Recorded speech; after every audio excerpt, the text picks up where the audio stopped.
La opinión de... Muchas gracias por estar con nosotros y bueno, tengo el gusto de recibir en este estudio a Julio Capuano, especialista en comercio exterior y negocios internacionales exteriores. Internacional también. También, Bernardo. ¿Cómo estás, Buenas Julio? noches. Bienvenido. Bien, gracias. Pues aquí justamente para platicar del tema del día de hoy, que es el sector automotriz. Hoy vamos a platicar de este sector que es importantísimo. Vamos a platicar primero pues, de la importancia del sector automotriz. Primero hay que comentar, somos el cuarto país, abajo de Alemania, Japón y Estados Unidos, a nivel de exportación. El cuarto país exportador más grande y fuerte de todo el mundo. El séptimo a nivel de fabricación. Y esto nos coloca en un nivel de importancia sin igual. Con las nuevas reformas que hemos tenido sobre cuestiones energéticas, producción, etcétera, ha ido variando un poco esta cuestión de la fabricación también. Pero hay tres factores fundamentales y decisivos que al 2020, que es el proyecto que se tiene desde hace ya algunos años, porque son a 40 años este proyecto, que culmina en 2020, a modernizar y a convertirnos en la potencia número 5 o 6. Se prevé que seamos la número 6 a nivel de fabricación, con aproximadamente 5 millones de autos. Tenemos tres retos por delante para poder llegar a cumplir esto. El primero, la seguridad, Bernardo. La seguridad es factor fundamental. De hecho, hay estudios ya muy específicos que algunas asociaciones han hecho a llegar a decir, por ejemplo, entre martes y jueves de 5 a 10 de la mañana hay mayor incidencia de robos de vehículos, ¿no? Se sabe las horas, se sabe la ruta, se conoce todo el sistema. En base a esto se han hecho modificaciones, pero aún así, las rutas que van, por ejemplo, para exportación a Veracruz y sobre todo a el puerto también de Lázaro Cárdenas, ha tenido algunos problemas muy importantes. Es impresionante lo que ves en los patios del puerto de Veracruz. Son hectáreas de coches. Sí, claro. Esperando subirse un barquito. Y estamos hablando de 4 millones de vehículos. O sea, es una cantidad impresionante. Anualmente es impresionante.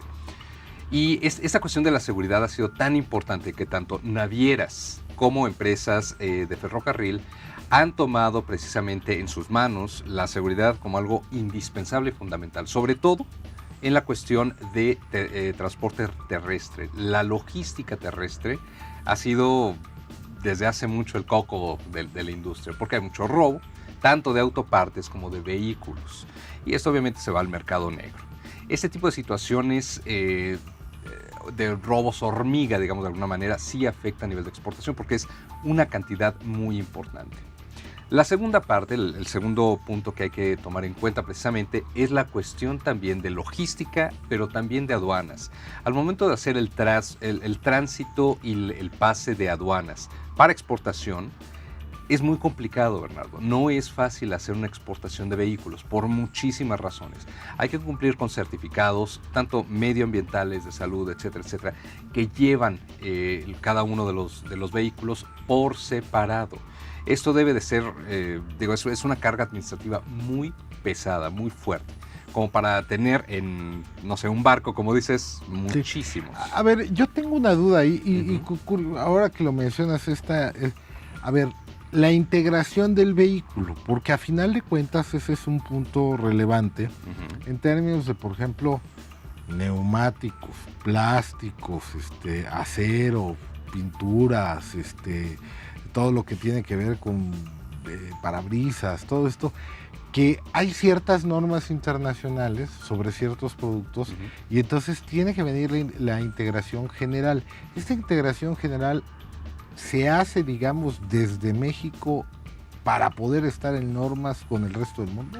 Sí, efectivamente, cada planta está certificada, de hecho, con estándares internacionales. Esta estandarización, digamos, ya prevé precisamente administrativamente toda la documentación de cada uno de los proveedores de esa industria. Por ejemplo, el vehículo que está armado, todos los componentes provienen de proveedores certificados con normas internacionales. Esta documentación se encuentra precisamente en un fajo completo que se anexa incluso digitalmente al pedimento, porque cada vehículo de exportación lleva su propio pedimento aduanal. Entonces, realmente, administrativamente, es una labor titánica para poder mandar un barco completo de vehículos. Entonces, esta situación ahora lo que estamos viendo... Miles de vehículos, lo que vamos, claro, diariamente. Estamos hablando, anualmente actualmente son como 4 millones de vehículos. Es impactante. Entonces, esto administrativamente ha sido también, a lo largo de la historia, un dolor de cabeza. Actualmente, y bueno, ha habido muchas reformas, incluyendo precisamente de la que hemos platicado. A nivel digital ya se está haciendo todo electrónicamente. Este pase electrónico en aduanas facilita en algunos casos precisamente este salto en aduanas para... Son 10,000 diarios. Son un aproximado de 10,000, entre 9,000 y 10,000, exacto. Es impactante. Ahora, el tercer reto también es la diversificación que tenemos. En México tenemos muchísimas plantas, pero hay algo muy interesante. Hay un competidor nuevo que seguramente va a estar jugando hacia 2020-2022 un papel importantísimo, que se llama Giant Motors. Este competidor... con la asociación con Grupo Carso, administrado por Inbursa. Así es. Con alianza comercial con Bimbo. Exacto. Pues, un monstruo. Esto seguramente va a cambiar las reglas del juego. Y te voy a decir por qué, Bernardo. Nosotros tenemos sectores que ya están muy competidos. En el sector automotriz, sobre todo en el sector de vehículos, por ejemplo, para vehículo de transporte privado, la competencia es brutal. Y entre modelos, entre modificaciones que se hacen. Segmentos y... etcétera. Versiones, exacto. Está muy competido. Giant Motors está haciendo algo muy interesante. No está compitiendo directamente con los grandes. Se está yendo, por ejemplo, a sectores o nichos no tradicionales, como lo es la fabricación de vehículos de autotransporte. Por ejemplo, transporte de pasajeros, taxis.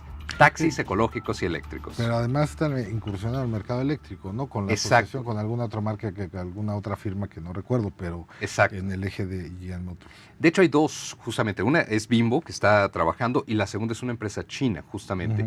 Y en esta asociación lo que están haciendo es nuevamente tratar de traer al tema eléctricos, o sea, los autos eléctricos que ya están. Porque además lo que están haciendo, y eso me parece, yo leí, y hace tiempo dimos la nota cuando firmaron el acuerdo y todo el rollo, no lo recordarás, pero una de las cosas que recuerdo con toda claridad que me llamó mucho la atención era diseñarle. Bimbo tiene una flota de 10,000 vehículos. Ese tamaño es la flota. No estamos hablando de 3, de 3, 4, claro. Entonces, se dan el lujo de decir, vamos a diseñar exactamente el transporte que requiere para la mercancía exprofesa del Grupo Bimbo. Claro.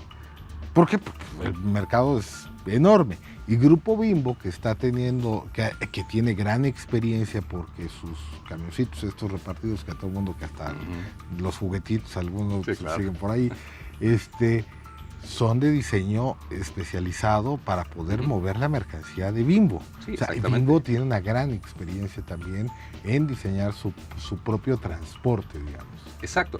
Ahora, esto es importantísimo porque justamente con Bimbo, que entra a toda América Latina también, no nos quedamos solamente en México. Sí, porque Estados Unidos y América Latina. Exacto, y es uno de los objetivos precisamente de Giant Motors, entrar en el mercado de América Latina, que representa millones. Ahora, con esto, si de por sí ya somos el primer fabricante de toda América Latina, el más grande, el más importante de vehículos, seguramente con el sector automotriz, en la especificación eléctrica, en este caso, vamos a hacer también marcar, digamos, camino, marcar rumbo. Aquí, esto precisamente también va a depender mucho, que es lo que comentábamos del tercer factor, que es la diversificación de los productos. No es única y exclusivamente llegar a nichos tradicionales. Sí, y creo que a nichos tradicionales están llegando con unas 2 SUVs y 2 sedanes y párale contar, ¿eh? Exacto, porque no es el objetivo. Y así ha sido tradicionalmente dentro de las empresas que caracteriza precisamente el Grupo Carso. Esto justamente es una experiencia que vamos a estar viendo y que va a estar impactando, esperemos, de manera efectiva a México en los próximos años, más allá del 2020 que se tiene programado, el corte de caja, por llamarlo así, ver un poquito a 2022, seguramente toda la reacción nueva que va a existir en América Latina.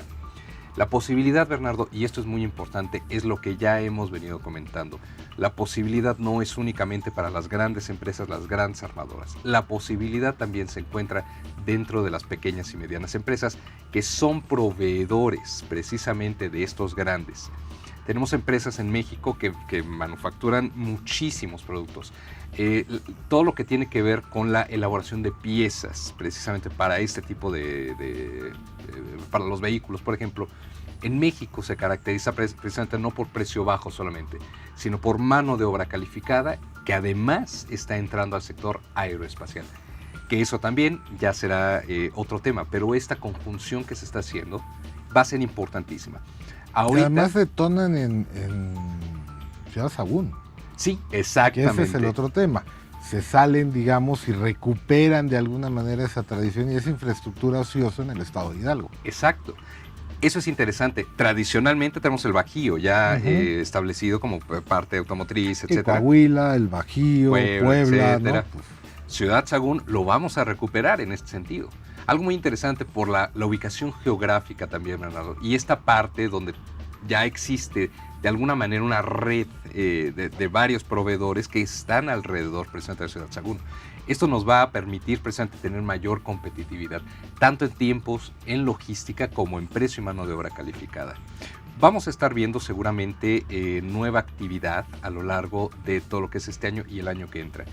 Tenemos por ahí el Tratado de Libre Comercio de América del Norte, el cual dentro de la renegociación justamente las 3 asociaciones más importantes de cada uno de los países en el sector automotriz están hablando ya de blindar precisamente este sector para que las normas precisamente que existen, como por ejemplo el certificado de cada país, o sea el origen de cada país, sea respetado, siga siendo respetado, para no tener problemas precisamente en impuestos.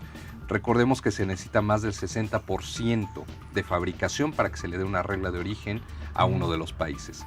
Por ponerte un último ejemplo, nosotros en México tenemos a nivel de autopartes que exportamos única y exclusivamente a Estados Unidos, el 12% de las autopartes que llegan a Estados Unidos son nuestras.